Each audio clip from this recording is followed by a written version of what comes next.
ப்ரெக்னென்சியில் நீங்கள் கேட்க வேண்டிய இந்த 5 ராகங்களை மறக்காமல் கேட்டுருங்க. நம்பர் 1 ராகா யாமன்.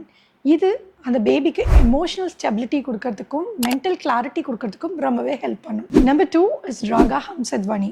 இது அந்த பேபிக்கு பாசிட்டிவ் அண்ட் எனர்ஜியை நிறைய கொடுக்க ஹெல்ப் பண்ணும். நம்பர் 3 ராகா தேஷ். இது அந்த பேபியை கூலாக காமாக வச்சுக்கிறதுக்கு ரொம்பவே ஹெல்ப் பண்ணும். நம்பர் 4 ராகா பைரவ். இது அந்த பேபியை பவர்ஃபுல்லான மைண்ட் செட் க்ரியேட் பண்ணுறதுக்கும் ஹெல்ப் பண்ணும். நம்பர் 5 ராகா பாக்யஸ்ரீ. இது அந்த அம்மாவோட ஆங்ஸைட்டியும் அந்த மைண்டு ஸ்ட்ரெஸ்ஸும் ரிலீஸ் ஆகிறதுக்கு ரொம்பவே ஹெல்ப் பண்ணும். இதை விட ரொம்ப முக்கியமாக நீங்கள் தெரிஞ்சுக்க வேண்டிய ஒரு விஷயம், எவ்ரிடே இந்த மியூசிக்ஸ் நீங்கள் கேட்கணும். நம்பர் 2 டிஃப்ரெண்ட் கைண்ட்ஸ் ஆஃப் மியூசிக்ஸை கேளுங்க. Consistency is important, different kinds of musics is important. அதை விட ரொம்ப இம்பார்ட்டண்ட்டான விஷயம் அந்த அம்மாவோட மைண்ட் செட் பாசிட்டிவாக இருக்கும்பொழுது ரொம்ப நல்லாயிருக்கும்.